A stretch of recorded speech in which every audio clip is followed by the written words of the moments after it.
हमारा बच्चा जब स्कूल जाने लगा तो जब स्कूल जाता, जब स्कूल से घर लौट जाता तो कभी उसके बैग में एक रबड़ मिल जाती, कभी उसके बैग में पेंसिल मिल जाती, लेकिन कभी भी उसकी माँ ने ये नहीं पूछा कि ये रबड़ या पेंसिल हमने तुमको नहीं दिलाई थी तो तुम्हारे बैग में कहाँ से आई।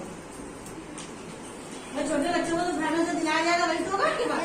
तो कभी उनसे ये नहीं पूछा कि तुम्हें ये पेंसिल कहाँ से मिली, कैसे आई तुम्हारे बैग में। वो लड़का एक पेंसिल आता, कभी 2 पेंसिल उसके बैग में होती, कभी कोई कॉपी होती, लेकिन कभी उनकी माँ ने ये नहीं पूछा कि ऐसा क्यों।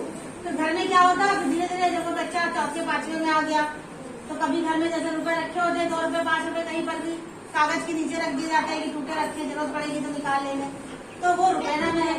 तो भी उनकी माँ ने या किसी ने नहीं सोचा कि वो रुपए कहाँ गए, आखिर किसने लिया वो रुपए। समय बीतता गया, वो लड़का जो था बड़ा हो गया।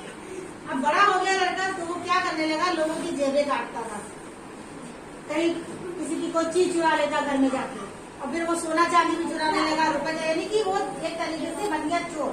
और चोर के बाद फिर वो धीरे धीरे उसकी बड़ी चोरी करने लगती तो डकैत हो जाता, तो वो बन गया। जब फिर पकड़ लिया भाई गलत काम के लिए पकड़ा तो जाएगा ही, पकड़ लिया गया और जब जज के सामने उसको पेश किया गया, कैसी लगती है ना कचहरी में, जब वहाँ पे जज के सामने तो उसको पेश किया गया तो उससे पूछा गया कि क्या ये सब काम तुमने किए हैं। तो अब वो क्या करता, हाथों पकड़ा गया, उसने कहा हाँ किए। तो उसको सजा मिलने वाली थी तो उससे पूछा गया कि तुम अगर कोई अपनी बात सफाई में कहना चाहते हो तो कहो। तो उसने कहा कि मैं इतना चाहता हूँ कि जो मेरी माँ है उनको बुलाया जाए। तो भाई जज ने कहा भाई इनकी माँ को पेश किया जाए, तो उनको माँ को बुलाया गया। उनकी माँ जब आई तो कहा कि अब कहो क्या कहना है इनसे। तो कहा कि मैं अपनी माँ से जो है वो कान में कहना चाहता हूँ कोई बात, तो मेरी माँ को यहाँ तक बुलाया गया। वो खड़ा होगा घेरा उसमें खड़े होते ना, तो उसे बुलाया गया। तो माँ जब उसके पास आई, कान किया अपना सुनने के लिए आगे ऐसे, तो जैसे ही कान किया तो उस लड़के ने माँ का कान काट दिया। तो सब लोग ये क्या करा, खून बहने लगा, भाई ये ऐसे क्यों किया।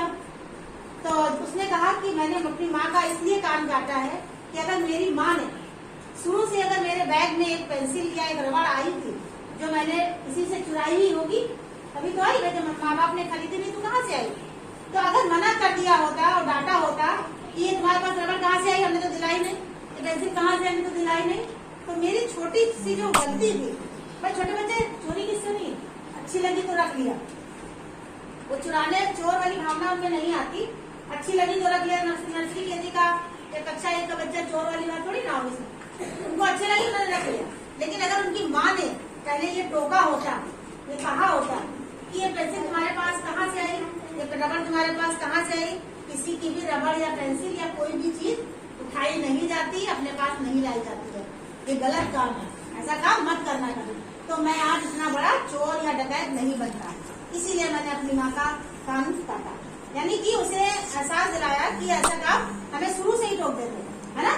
तो गलत काम के लिए जब टोका जाता है तो उसका मतलब यही है कि आप में सुधार हो, आप अच्छी बातों को सीखो, आपका कोई गलत काम है वो आप ना करो, इसलिए तो टोकते हैं।